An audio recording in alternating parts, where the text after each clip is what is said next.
பாரத பிரதமரின் தூய்மை இந்தியா திட்டம் தொடங்கப்பட்டு 11 ஆண்டுகள் ஆவதை தொடர்ந்து மயிலாடுதுறையில் தூய்மை இந்தியா திட்ட ஒருங்கிணைப்பாளர் தலைமையில் பாஜகவினர் காவிரி ஆற்றில் தூய்மை பணியில் ஈடுபட்டுள்ளனர்.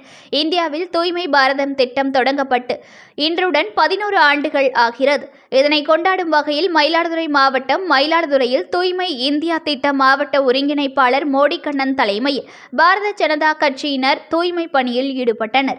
மகாலய அமாவாசை தினம் என்பதால் மயிலாடுதுறை காவிரி துலாக்கட்டத்தில் ஏராளமான பக்தர்கள் தங்கள் முன்னோர்களுக்கு திதி அளித்துவிட்டு சென்ற பின்னர் அங்கு குவிந்து கிடந்த வாழை இலை மற்றும் குப்பைகளை பாஜகவினர் கூட்டி பெருக்கி தன்னார்வத்துடன் அகற்றினர்.